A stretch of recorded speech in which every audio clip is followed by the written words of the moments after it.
get people with no followers, with no profile picture, contacting me, and they're like, hey, I've got, you know, X amount of money, I'm looking to invest it in England. Like, Was that hard, that jump? I had a lot of imposter syndrome, but I think working on your mindset is really important. Benji's doing really well. His management company Not this Benji is amazing. though, right? Well, both Benjis. Just to be clear.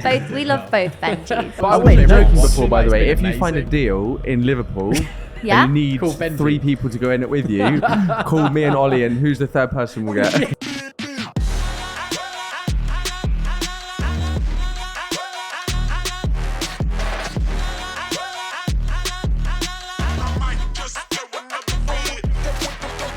Welcome to another episode of the Three Intrapreneur podcast, where today we're going to be talking to Elizabeth Warburton.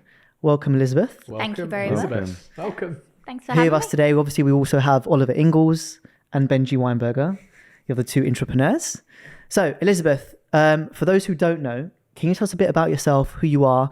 I know on your profiles it has you down as an investor and a presenter. Can you tell us a bit more about that? Yeah, so I started out in theatre. I went to drama school and spent 15 years in musical theatre and performing. And then I moved into entertainment presenting work. And then a couple of years into that, I then started investing in property. Very, very different, very, very random career choices. And lockdown hit, and I decided to try and niche both together somehow. And that is how I became more into home and lifestyle presenting as opposed to entertainment telly. Nice. I see. Amazing. Nice. So did you go to drama school? What school did you go to? I did. I went to a private college. I used to go to a place called Lane Theatre Arts, which is in Epsom, every summer. And then I went and studied at a private place called Phil Winston's Theatre Works. Nice. Wow. Yes, yeah, amazing. like a 3-year. And I saw with that you travelled quite a lot with your musical side of things, which must have been quite cool. Yeah, it was amazing. I think it wasn't really until 2019 I properly planted my roots here. I did buy a house in 2015 here, but I still was back and forth, mainly in Asia. I lived from 21 to 29. Whereabouts? Cool. That's quite cool. I did a year in Japan, Singapore, China, Dubai, Hong Kong, Nice. Egypt. Wow. Yeah, all over. Wow. That's amazing. Cool. It was crazy. And how was all that experience for you? Did you look back and go, that was some of the best, times where I learned a lot and experienced different cultures? What did you kind of glean from that experience? Yeah, totally. It was I had the time of my life. I think I decided rather than to kind of work my way up in theatre here in the UK, because I've always loved to travel and always loved to explore, I thought I'd rather have my career abroad and maybe not take as many, incredible roles, but more have the whole experience of being all over the place. And my first big contract was 22 and I moved to Japan for a year. Wow. I didn't know anyone, completely on my own. Wow. I got picked up at the airport and the cast were mainly American and Aussie. Nice. So I was only one of a few of British people there as well. But yeah, it was throw yourself in at the deep end. I think my mum had a heart attack when I told her I was moving to Japan. But How did they find your accent? Did they understand you? Probably not. not really. No, they didn't. But also, I didn't understand them. It was just figure it out. Yeah. Amazing. There was a lot of giggling in between conversations with people because That's nice, though. they thought I was hilarious. I thought they were hilarious.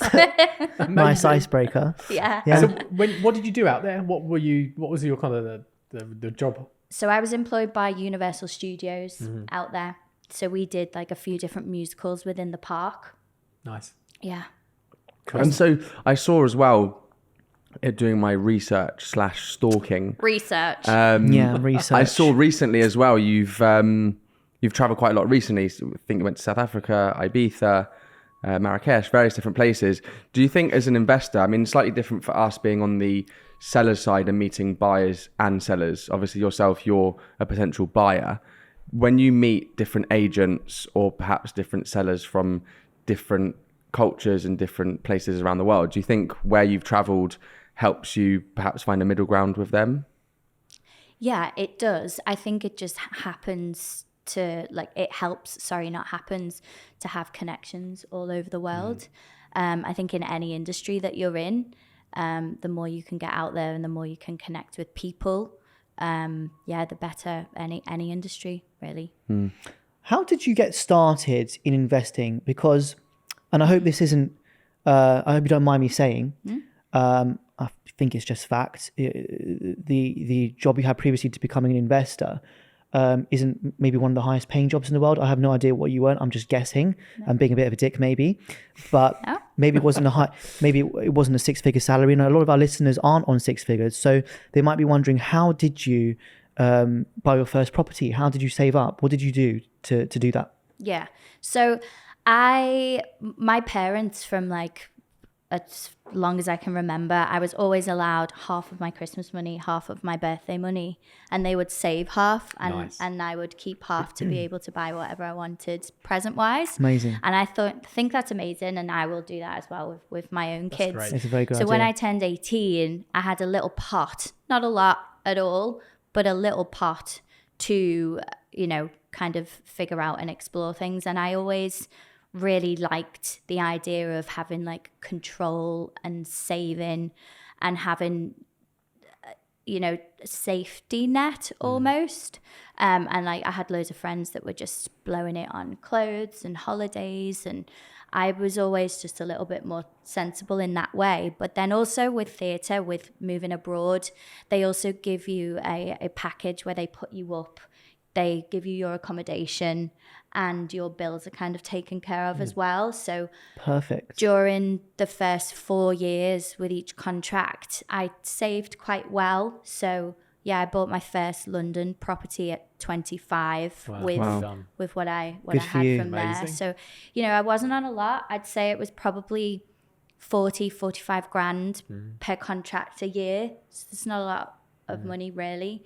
No. But I think it just shows really, if you put your mind to it, it can be done. It's just harder. Amazing. Yeah, I'm And sure it's extremely hard. How did you choose that first property to invest in? Did you go in with any experience of, are you looking to like maximize yields, or did you want value add properties? Good question.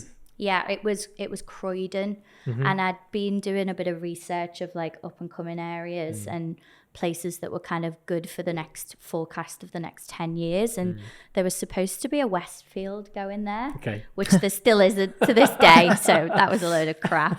But I've got a friend who's invested heavily in Croydon. He grew up very near there. Yeah. And he's getting, I forgot what he's getting. He's like 9% yields or something. Wow. Is he? Maybe slightly less than that. brilliant. Just shy of that, something like that. Yeah. Is that right? Does that sound right? Now I don't know, because I don't have any in Croydon now. But Did you live in that property, or did you rent it out? Or? I did both. Okay. Yeah. So I lived in it for a little bit, and then when I went away again, I rented it. I rented it out. Nice. And do you know what sort of return you got? Do you remember? It wasn't as good as 9%. I want to say it was more about 7 to 8. That's still good. that's brilliant. Good yield. Yeah. It was still good. And when I sold, I made a decent amount on Good. it too. Not as much as we'd thought.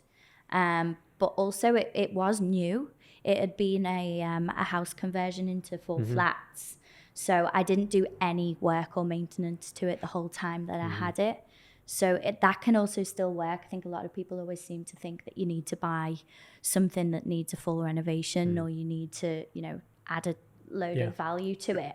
Sometimes you just got to let it sit and it 100%. does the job for you. And wait for it to increase in value over time, and then release equity to buy something else. That's exactly what I did. Yeah. 4 years later, released equity.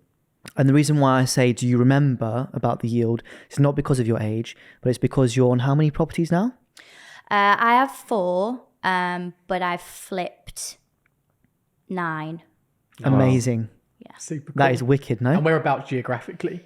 Mainly Liverpool, some in the Wirral I have still, but I also have like flipped on some land that was in Wrexham in Wales. Okay. I know about that one. Yeah. Yeah, I one did my research. randomly. You tried to, it was 2 houses. Yeah. And you couldn't, so that was going to be one of the questions that I was going to ask. So Lizzie bought a plot of land that was for 2 houses, and then you tried to get planning for a bungalow just on the side, but they wanted it for the parking. Correct. How did that feel when you obviously invested, you know, a lot of your money, and you did it with a business partner, and you there was a potential big uplift, and then you got the letter or email through from the council saying it's rejected. Like, how does that feel? Yeah, not great. But this is just the life of investing. Like, you win some, you lose some. We went in, we bought it at a good price, and it already had planning for 2 properties on there. So we knew that there was profit in it to start with. But we just saw that, so the plot was split into 2 parts. So there's a road in between. And when we arrived to look at it, the second part was a lot bigger than what we'd anticipated. And behind a load of trees, there's a bungalow that's already on a smaller plot than that second part. So we were like, oh, okay. Instead of there being 4 car parking spaces, let's try and get the car parking spaces in front of the houses. And let's see if we can uplift this. And I do still think with maybe an appeal, we could get it. But for various reasons over the last 12 months, new build and the whole process, I've actually really not enjoyed. And it's not something I want to continue doing. So I would rather just sell it, cut our losses. We won't lose anything, but we won't make a great deal either, because we've sat on it now for nearly a year. Yeah. And the council are also dinosaurs. Planning is just so hard. Don't even start. Don't get me started on councils and planning. Yeah. So until that significantly improves, I have no interest of attempting a new build again. And so just backtracking to that call that you got with someone offering you this opportunity in Wrexham, whether it was your business partner or an agent, whatever, you're obviously from Liverpool and probably don't have much of an idea of property values in Wrexham. Like, what does that look like when you do your due diligence, when you get a call in Wrexham? Because, I mean, I'm sure for you guys as well, like, one day I'm going to be, you know, investing, and perhaps not in London because it's so expensive, and you might go further afield. Like, what due diligence do you do as an investor for something in Wrexham? Yeah. Over like 2020 and 2021, I built up so many contacts online through social media. I connected with all the local estate agents, sources in Liverpool. Because I was doing a mentorship as well, I was like in that network of like, and it was just new. A so mentorship? I was just going in. I did a property mentorship for 12 months. Yeah. I see. Okay. And so taking advice from them, I connected and formed relationships with land sources, buyers, sellers, builders, and kind of built that up. Now, Wrexham's only actually an hour drive from Liverpool. So it was a Liverpool local builder who had got this plot from a friend, and he knew that it was for sale. So he brought it to me before it went on the market. Nice. And he said, we found you this, rather than us, taking a sourcing fee. If we give you it, can we build it for you? Yeah, nice. Essentially. So that was where that initial relationship came in. Unfortunately, as the time went on, because we didn't get the uplift with the other planning, we weren't allowed to start the build until the second part of the planning had either been approved or denied. Okay. Which was rubbish, because really we should have been able to start building. Yeah. And then this builder... Build costs have gone up as well now since, Yeah, like 30%. And so he took another job, and we ended up just paying him a sourcing fee for the land in the end. And our relationship's still great. He still does work for me now when I have things. So it's just all about building. I mean, I say it's interesting, but it's so obvious that it comes back down to relationships that you have with people. Yeah. So if there was a tip to people who want to grow a portfolio and aren't quite sure how to do it, where to start, what would be your top 3 tips for someone wanting to start a portfolio? I think if you're starting with your own investment pot and you've got money, get people in that have done it and can do it for you to like speed up the process times 10. Yeah. I think it's really worth paying the right people for a service. Or if you don't have the money, like I started, you know, I started with a little bit, but I only had like 40,000 network, build things up for 12 months before kind of making your first decision. Because you learn a lot from other people. I think if you go in with, you know, you've only got a little bit and then you lose it all. Yeah. That can be really, really So hard. when you say find, like having the people on your side, is that people sourcing the deals or? Yeah, and good project managers, good building teams. Yeah, like a whole network of people, really. Okay. And I do that to a certain extent up north in Liverpool now. I tend to buy one, sell two. That's my kind of way of like, if we find a few, because you can't buy them all. Yeah.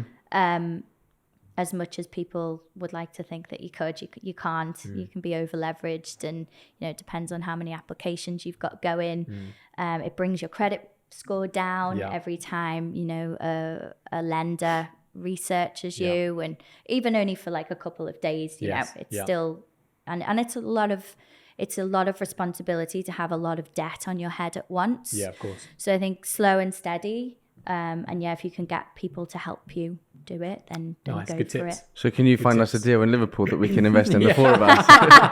Of course I can. Yeah.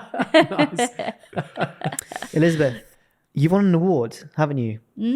I won Last New year? Investor of the Year. Yeah. New Investor of the Year. Amazing. Congratulations. Thank you. Amazing. I mean, belated congratulations. That was last year, right?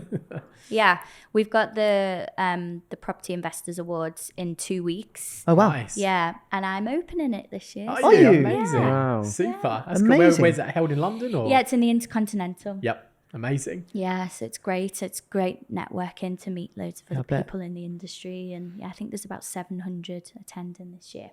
Amazing. It should be good. There we go. Compared to last year, what was it last year? I think it was about 400. Oh, wow. So it's more than doubled. Bloody hell. Yeah, Well, not just yet. It's not doubled. really. It's about double. 400 to 700. Yeah, it's about Just double. under. It's all right. He's just got back off the plane from Dubai. Yeah. He's tired. And I'm flying We'll give later. it to you, Jack. I don't know if you're okay to speak about this openly on the podcast, but I'm going to ask you anyway, and we can always edit it out if you're not happy to. But can you talk to us about how you go about acquiring the assets? Do you do it in a limited company, LLP, your personal name, to make it obviously as tax efficient as possible, which I'm positive you would do that. Can you talk to us about that, how you go about acquiring? Yeah, so in a limited company, always. Just because, you know, if you have a good salary, as soon as you've then got one property in your personal name, you're then paying 40% tax. And in this market, there is zero profit in that. So, limited company, always. And setting it up structurally as well at the beginning is also very important. That was something that I was lucky to have a really good tax advisor on my course that helped us all out with that. The mentorship course?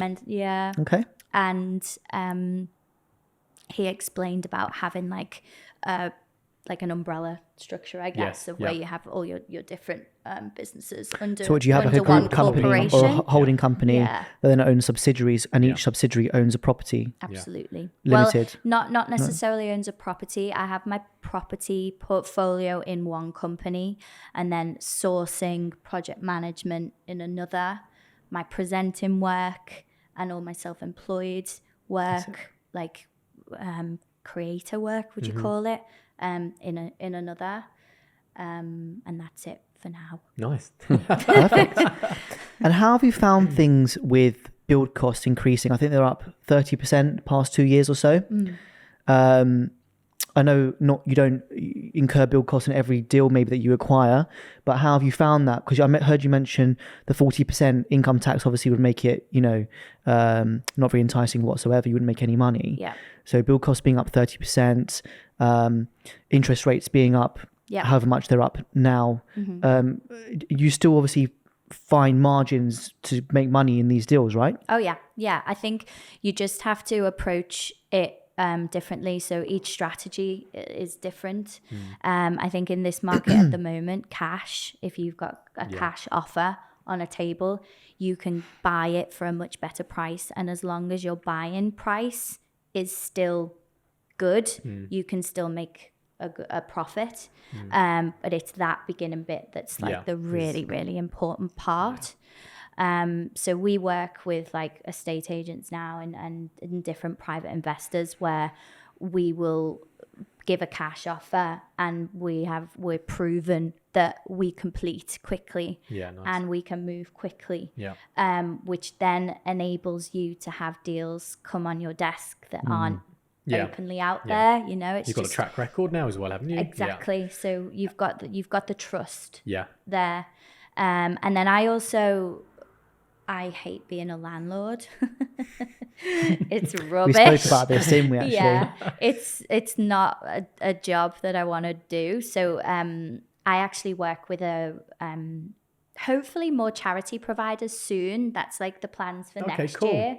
But at the moment, I work with a social housing company that have the asylum seeker contract. So we're housing some really vulnerable people now, but it's a 7-year lease. Yes. And it's completely hands off. Yeah. All your maintenance is paid for by them, and they take over all the bills of the property as well.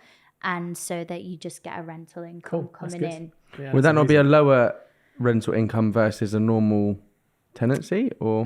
No, it's about the same as LHA, so your local housing authority rate. But when you take into, I don't know, let's say you've got a house for 7 years and you take in void periods, maintenance work, maybe you get a tenant that loses their job and they can't pay you for 3 months. You know, you have a lot of risk still, even just with the, you know, your open market. So for me, it's the most hands-off strategy possible, and that just works really well for me. Safe and secure. So it kind of, I would say it evens out, if not maybe more, because in terms of like your time as well, you know, you've just got time 100%. to go and...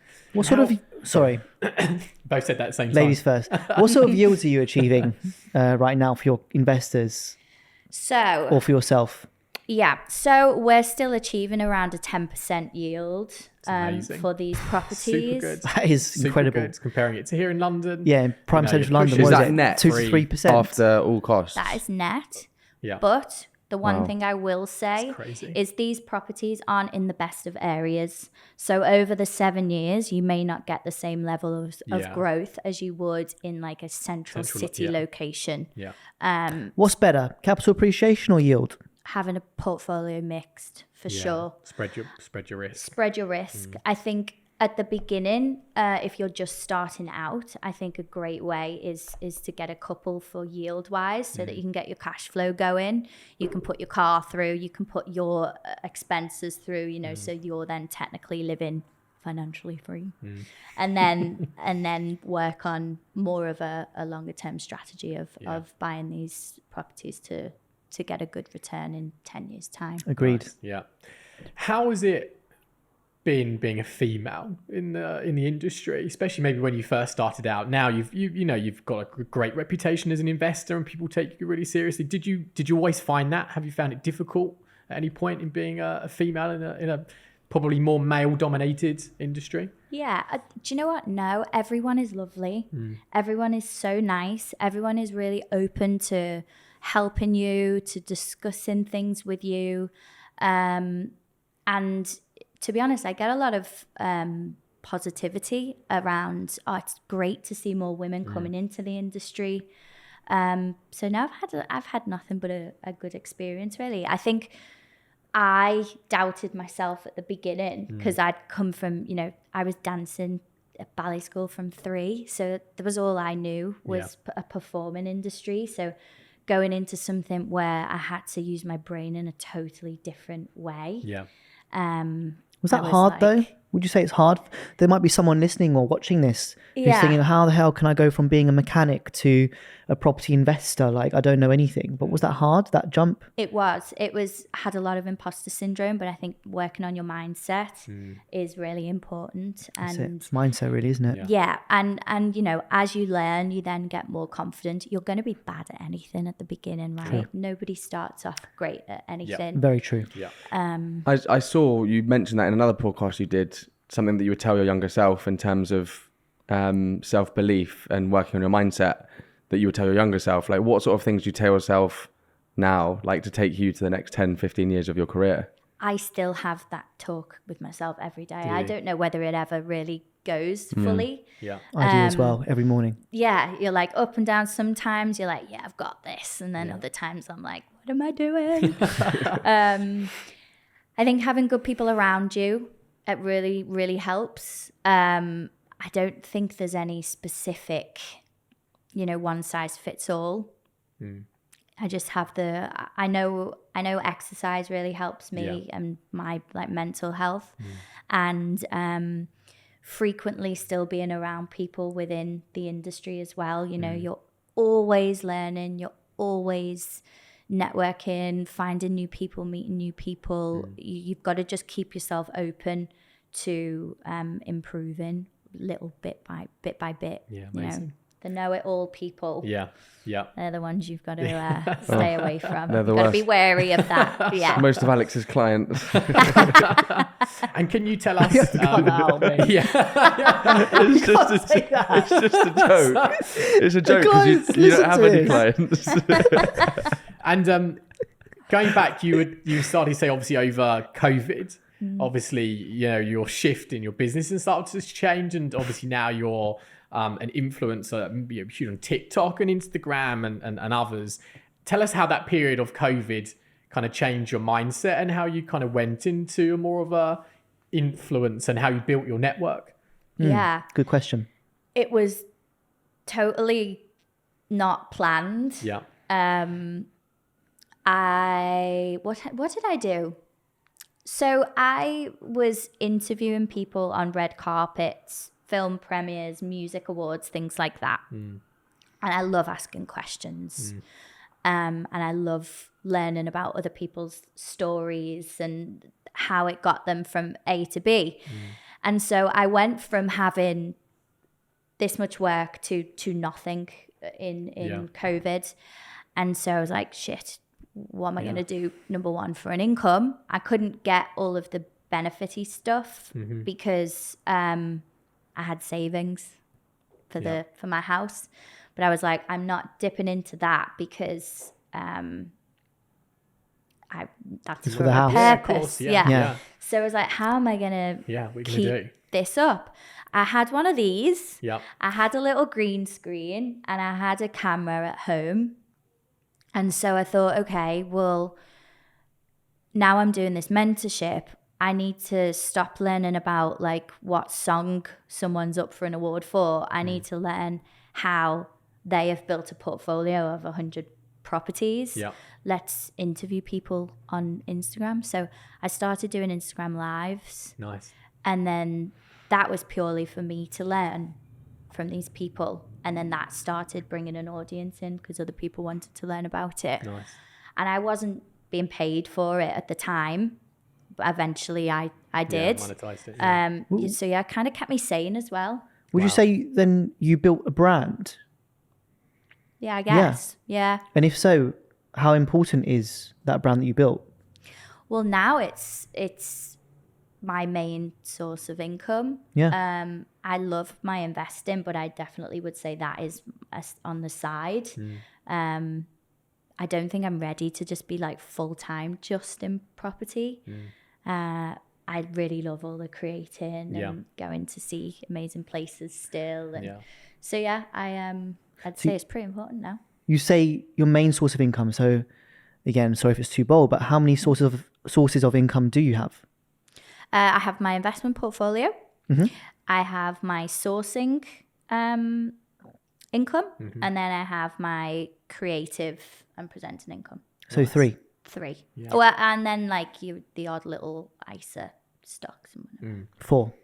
3.5. They're like, I don't look at that. So And so- go on. I was just going back to what Okay. Ollie was asking about the social media side of things. Sorry, Alex. It's going somewhere with that. I saw that you Bitch. posted online that you were speaking to someone about TikTok called Benji Leslie, who runs Connect Management, who I actually know very well. Oh, friend. And it's interesting because obviously with the investing and the presenting, obviously with presenting, so Benji, I think he's 24 years old, has this company that's growing massively. he's killing He's it. absolutely killing it. These people have, this opportunity with all this social media to start these new businesses. And he's a young person. Do you think on the property side of things, it's a lot harder though for a young person like Benji, or maybe, to have that sort of growth that you have on the social media side of things? It's very hard to do that from the property side for a young person, I think. Yes and no, because I have seen some people do it. But I know exactly what you mean. And I think in property, like you've got to look at where you invest your time the most, right? And also what you enjoy. I think Benji's doing really well. His management company Not this Benji is though, amazing. right? Well, both Benjis. Just to be clear. We love both Benjis. We have to be talking about Benji. Yeah, he's killing it. But his clients and people, they're kind of advertising general. You got like your Walker's crisps, like those type of brands. I kind of just still want to focus all within home and lifestyle. Yeah. So Okay. yeah, I don't know whether it's the same market even. Yeah. I don't know. Does that answer your question? Yeah, I'm not really sure if does. it did. No, it did. It does. Yeah. But no, it's great. I mean, with social media, it's, there's this huge opportunity that we've spoken about it so many different times. He's basically this 24-year-old who set up this talent management company and he's doing very well. Yeah. And, because it's a new space, he's got all these Love Islanders and TikTokers just because of social media and Yeah. getting all these brand deals, as you said. Yeah. I don't know if I'll ever sign with, someone as big as that management wise, because I've not really focused on growing my audience size. Like for me and my sourcing and kind of You say what you I'm haven't doing. focused on that. No, I haven't focused Funny on you say that growth. because your audience is quite large. It is, but they're not what's the word? Like they're still very niched and very focused audience wise in terms of their demographic. Yeah. I don't really have like a huge broad audience. Like people follow me because they're interested in property and home and lifestyle. I wouldn't be paid to sponsor a beauty product, I don't think. Does that make sense? That makes sense. 100%. Whereas a Okay. normal, just kind of general influencer, their focus is on their They have a wide numbers and demographic. they're really Yeah. building an audience. That's true. I don't really have a concern for that, really. I'm not too bothered about Yeah. becoming the next biggest That's good that you know influencer. that though. Then you have a target market. Yeah, of We course. kind of spoke Yeah. about this, I think, Right. yesterday in a different podcast Yeah. about social media and networking. That's quite interesting. It's Yeah. good that you know that and you know I who think- to target. I think property is a little bit more quality. I don't Yes. think you need a Quantity, huge, yeah. massive audience Yeah, I like agree. quantity. Whereas, an eyelash company, they need volume. Yeah. Yeah. I don't think we do. Yeah. I think it's really good to be specific and focus on what's important rather than just like, I want 100,000 followers. Like, why? Yeah, no, I guess you'd want a qualitative following as opposed to quantitative. They might just want every single young woman to follow them to buy eyelashes, Yeah. whereas you'd want investors Yeah. with real money behind them to I invest. get people with no followers, with no profile picture, Yeah. contacting me, and Yeah. they're like, "Hey, I've got, X amount of money. I'm looking to invest it in England." Like, Yeah. and I have to take that seriously, whereas most people would be like, "Oh, who's this weirdo with Yeah. no followers?" Yeah. And have things come to fruition on the back of that sort of DM? I think even you guys would agree in saying that your clients, they're very private. Mm-hmm. They're not big on social media. Probably a lot of them maybe don't even have it. It's like Ferrari, Yeah. Lamborghini. They say they don't post adverts on That's it. telly because their audience isn't sat Isn't watching watching TV, TV. Yeah. Yeah. I think it's the same with our clients. They're not really very social media focused. LinkedIn, different. Yes. I think there's some really good people on there, but yeah, I think focusing too much on social media can be a bit of a waste of time. Yeah. And it's interesting because you obviously sourcing is a big part of your company now, and it's kind of what we do, but you don't kind of class yourself as a estate agent, real estate advisor, but it's kind of very similar in what we do for our clients as well, is that we source properties. Was there a point in time where you're like, oh, actually, should I start an estate agency or should I, start being a real estate broker? How did that go? Did that have thought process ever come about? I've definitely thought about that, but I like being the connector, and I think now I've really realized that my skill set is really good at the beginning, forming relationships with people, meeting new people, being all over the place. Yeah. And then I like to then pass that on to be completed and finished by somebody else. Yeah. So I think once you realize as well that you can't do everything, Yes. Yeah. and you focus on what you're good at, that's when you can start to excel. Like I managed to sell some houses for an agent in the south of France. Nice. Did a little bit in South Africa. Just went to Portugal in September that you mentioned, and I love that. Yeah. I love just like a little bit Yeah. of a lot, I guess. Yeah. Well, the thing is now, it very much goes into the ideology of what we have at DDRE now, where everybody has their own followers, and we now need everybody in the marketplace to be able to fully offer 100% market exposure. So we need to work with every of the best real estate advisors and collaborators out there. And it's now what you're doing. You have your own following, and now you're able to use that to go and sell other estate agencies, listings and clients' property, which goes exactly to what we do here, isn't it? Yeah. How have you found the kind of use of AI technology and stuff that's obviously now very much at the forefront, ChatGPT and all these other platforms? How do you think that will change your business kind of going forward? Great question. I have been using ChatGPT for about a year, and I also use it now with my video editors to help cut things quicker to work on more of a volume when we create content for home brands and products. So we use it in that way.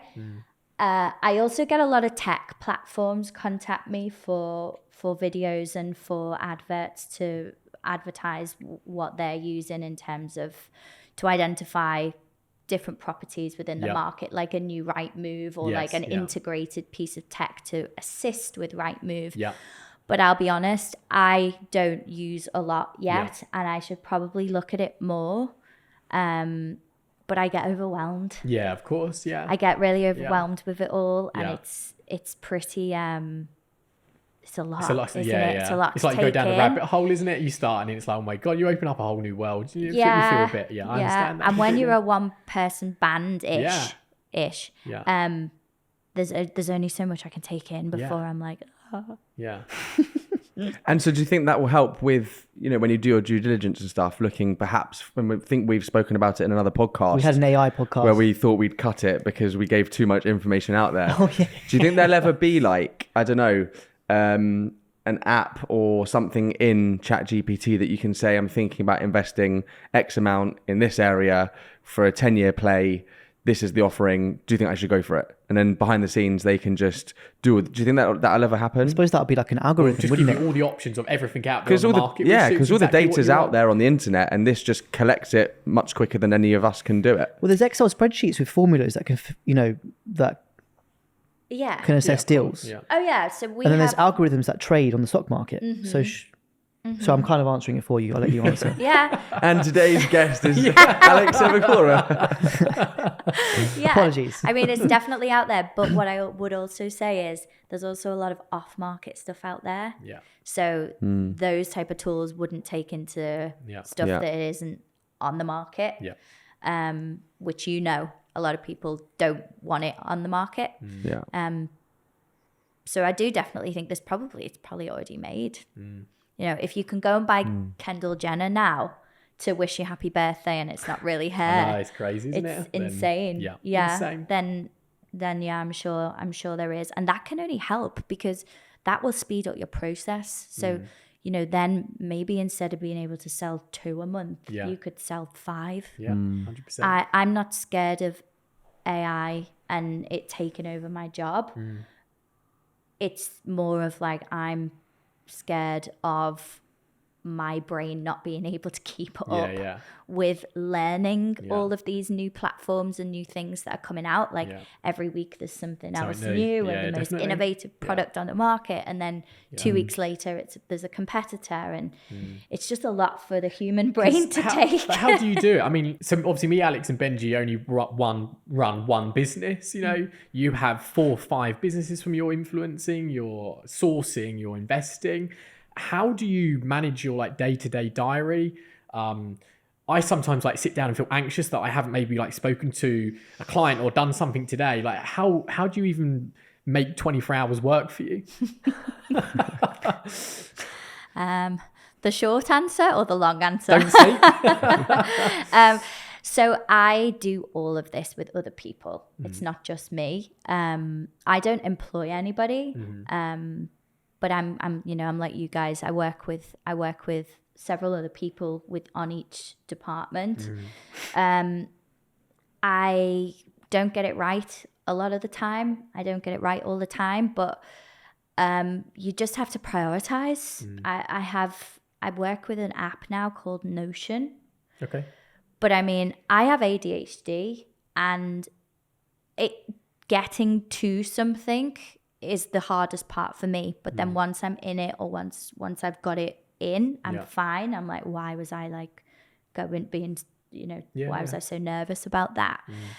But I think once you start structuring your day and you set yourself like allocated time slots for each different part, and you don't shy away from that, you really try and stick to it, that's when you feel more in control. I think the more you can put out of your brain onto paper or in your laptop, that helps massively as well. Because really key tips. I'm actually making notes here. Yeah. I've learned so much. Great. So Notion, because I've got ADHD Notion. too. Notion is What is Notion? It's an AI task manager. Nice. Are you serious? So it helps with ADHD? Massively. Well, I it need to get helps that. me. Alex, you need to get that. So just a question to tie in with that ish. Not really, actually. And I know we'll come on to the next topic. Obviously, as I said, you do the investing, you do the presenting, and your presenting is amazing. Like I've seen some of your videos. Good. It's just like natural. It's just easy for you. And we tried to give tips because we think we're natural and experts. Well, some of us more than others. Presenting, which we're not. If you could give like a couple of tips we have quite a lot of young people that actually watch this. Some of who want to actually start presenting. Yes, because people are very scared. I find a lot of people that I speak to are very nervous to put their face on camera. And so someone who's very good at that, can you give someone a couple of tips of how to overcome that? Yeah, I think it starts with knowing who you are and who you want to put your content out to.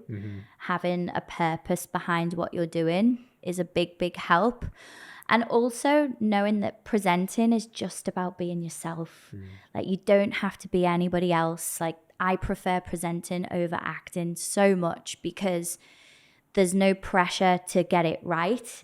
You're just really at the end of the day having a chat with your mates. Like that's how you have to look at your audience.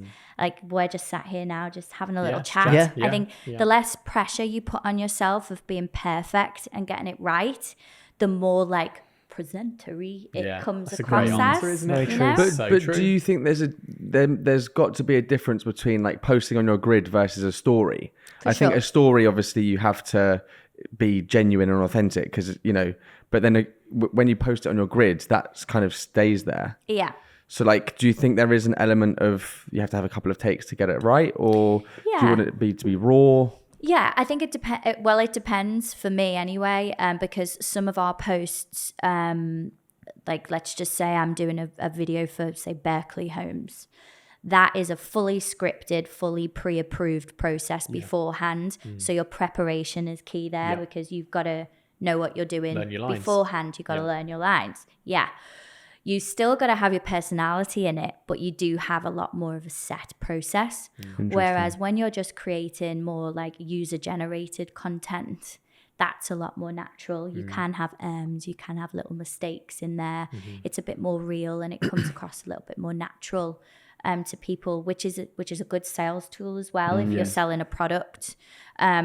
So I would say it varies, and we're all also learning on the job. 3 years ago, that type of work wasn't there. Yeah. You know. Yeah. And it is now. Yeah. So you just have to learn as you Constantly go. But learning, the best thing that anybody ever taught me was just pretend you're talking to your mate. Like that's you a can be great bit of talking to the advice. most famous person ever, but they're just your mate. Yeah. There you love go, that. Benji. I hope Love that gets you more views and more followers. It is hard. It's hard. Like it's hard just It's a great to, hard. tip. you know, Really good tips. Excuse me? it's hard just thinking that it's your mate. Yeah. You know, like it can be difficult. Yeah. You get inside your head sometimes, don't you? Yeah, and you overthink Especially if you it. mess up once or twice. You're Yeah. like, this is never going to go right today. And in you have to your relax. line, you know, you have very high end clients. You are really reaching a different end of the market than maybe what I am doing for the most part. So maybe that also is different because you've got that added pressure of, you know, some very high net worth, important individuals. Good point. Cool. Right. You mentioned something earlier, and I've made a note here to bring it back to that. And I know we've gone over time, so I'll try and be as swift as I can. But it resonated with me. You mentioned you did a mentorship program. Now, I don't know if you know this, but I had my own business before joining Daniel Daggers. And one person from the North London Greek community, which is a very North London Greek man thing to say with a big ego and very short-sightedness, which was, why have you now gone employed? Why are you going to go and work for someone? Why don't you keep your own business? Why don't you have your own business? Isn't that better? Or maybe you will one day again. You know, gave me a little dig. For me, I felt like if I not step backwards, but sidestep and join Daniel and remain self-employed, because I'm not employed, I can then go further. And I felt like I hit a wall. I couldn't, for instance, break into the super prime through the super prime barrier. And that was down to, one, obviously tapping into his network, but two, his mentorship, which has really helped propel me into the future. Into the future? No, it's propelled me into, maybe it has sped up my career. Yeah.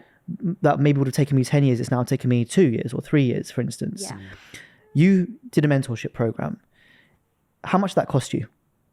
Roughly. So that cost, it was like $1,000 a month. So it was 12 grand for the year. Right. And did you pay that up front or monthly? I paid it monthly. They were a lot more. Do you still pay it today? Although, no. Oh, you did? I Okay. paid it, yeah. You did pay They it were a monthly. lot more flexible because of COVID, whereas, so basically I started it in February 2020 and then in the March 2020. And we have went you into- made that 12 grand back or Oh plus God, some? yeah, and more. I'll And tell more, you the there way you I go. look at mentorship. I went to dance school to learn how to dance. I went to drama school to learn how to act. Like, you go to university to study the field that you want. So why would investing or property development, investment, anything, why would that not be any different? Brilliant. I love Wow. that. Exactly. That is And you brilliant. don't know how much you Spot don't on. know Yeah. until you start learning, right? Exactly. But the thing for me was, you know, I was a total beginner. There may be other people who've parents already do it. So they've been learning for 10 years while they've been a teenager. They've seen their parents go to sites. They've seen their parents rent out houses. I didn't have any of that. Yeah. My parents are working class, have their jobs, very, very hardworking people. But I never had any investment or money knowledge at Yeah. all. So I needed to go and learn that from somebody, and I chose carefully about where I went. I think that's really important now because there's so many people offering mentorship and Yeah. courses, Yeah, you've got to be careful. online courses. Everyone's a things like that. self-help guru these days Yeah, and an expert. but just the network that you're then opened up to. yeah, you from met your meeting tax these advisor there, right? people. And I've met. I wouldn't be where I am now without that People that Wow. know. course. Interesting. You know, Yeah. Reason I without ask is shadow of a because we doubt. are thinking potentially about launching some sort of mentorship program in the future. Yeah. Our not our target demographic, but I think our main listeners are young entrepreneurial agents who want to better themselves. Otherwise, obviously, wouldn't be listening to this right now. Yeah. So we want to do more to give back, and that'll be something we might want to speak I about. still think it's crazy after. how at school, the education system, you don't get taught anything with how to manage your money. Dude, that's for a anything reason. about tax. Don't get me started. No. That's for a reason. Don't get Alex started. Why? What's the reason? They don't want you to know about tax. They don't want you to know about ISAs. They don't want you to know about pension schemes and how much of a scam they are. Why? They don't want you to know about how to buy property because they want you to be an employee. School makes you into an employee. I got kicked out of 2 schools, yeah? 2 schools I got kicked out of. I'm not an employee. They make you into a good employee at school. Yeah. A-star students go and get average jobs and they end up working for C students like me. I got 2 Bs and 7 Cs in GCSEs. I've got 2 A levels, a D and an E. So I'm less than a C student really. And I got just scraped a 2-2. I had to retake my tax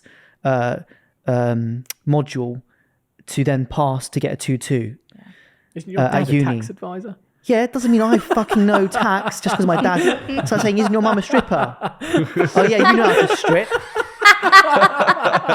Stupid comment. Anyway, as I was saying, Brilliant. they want to make you into an employee so that you end up paying loads of PAYE in the 40% tax that you are not paying because you're clever. Do you see what I'm going? Yeah. Yeah, Don't they get- want you this to is a stay in horrible- the, Yeah, you're in the passionate about system. It winds me up. In the Yeah. system. It winds me up because I was made out to feel like I was dumb and stupid my whole life Yeah, that you're a by my failure. teachers and that I was a failure and I'd be, Yep. you know, You weren't good doing enough. the job. You wouldn't amount to Yeah. anything. You're Yeah. naughty. You're disruptive. Yeah, I had severe ADHD, which actually is a superpower. It's not. It's what's it stand for again? Attention deficit Attention- it's not a hyperactive hyperactive disorder. It's not a disorder. It's a superpower. Yeah. You and I have a superpower. Like I can hyper focus, and so can you, I'm sure, because of it. Along with having hyperactivity, I have more energy than my cousins and my Yeah. brother and sister. It's taken me a lot to unpack this year, I'll be honest. I was only Yeah. diagnosed in June this year, and I don't have the hyperactivity that you have. Mine manifests in very different ways. Mine's my focus, concentration, and overwhelm. But in terms of like me as a person, I'm not particularly hyper, but I can totally see that in, So has it helped in you? Yeah, I can't sit still. It Has has it helped now. you? I'm with a coach now, and I'm learning, you know, how my brain works and how best it works. That's why when I said to you before about just knowing what your skills are, just go with that. Why try and do something that you're not particularly good at? Like, don't waste your time. Just focus on what you're good at and go all in on that, and bring in people that can do that. You know, that can sit with a spreadsheet and analyze numbers and be super logical. Bring someone in and work with them. Collaboration is my key word. Word of the day, collaborate. It's We're all been, about it's been amazing. collaboration. I think it's just it's been a fantastic. I've gained so much. Yeah. Let Yeah, alone same. all of the followers. But I wasn't everyone joking watching. before, by the It's way. been If you find a amazing. deal in Liverpool Yeah. and you need Call Benji. 3 people to go in it with you, call me and Ollie, and who's the third person we'll get? I'll just get you one each. Just get you one Let's each. get one each. We can say we've been chatting for a bit about that. Yeah, you- we have. I'm hopefully going to be helping Alex out soon with a social housing HMO. Yeah, and I'm happy to go into Oh, it. nice. Thanks Yeah. for bringing me and Ollie on it. We can have a chat. No, it's okay. Each to We'll their have own. a chat. We'll have a chat. We'll have a We'll I have a want chat. to do it slowly and Yeah. go in with an investor, so we can have a chat after about Cool. doing it. Yeah, it's been great. Thank you Yeah, so much, Thank you Elizabeth. Really so much. enjoyed it. It's Thank been you for amazing. having I've actually we learned- really appreciate Yeah, it. like Ollie said, I've learned. Fantastic. Yeah, fantastic. And where do we find, like, for the people watching, where do they find you across all your platforms? What's your Just handles and Elizabeth Warburton. Yeah, across Elizabeth all of Warburton. them? Yeah. WARBURTON. I am Lizzie a lot as well. A lot of people call me Lizzie. Do you prefer Lizzie But I or just- Elizabeth I don't know. Or Liz. I don't know or really. E? I'm more of a Lizzie, I think. Or Ellie? But Eli? I don't know whether I can do a full rebrand and change it all now. It's way too much ag. So I'm still Elizabeth. I like Elizabeth. I like For now. It's cool, it's classy. Maybe Yeah. I'll be Lovely name. Betty one day. When you're a grandma. Like Yeah. 34, sorry. 50, 60 years time. Amazing. But no, thanks for having me. I've had a great time. Thank you Pleasure. for coming on. We Pleasure. appreciate it. Thank you. Thank you. Cool. We're going to finish it off now. That's it. It's the jingle. Yeah. What We do could I just go What to did you jingle usually say now. at the end? You usually say like to pay Yeah. the fee or... If you gained anything, which I'm sure you have because we bloody have, Yeah. please like and share the show.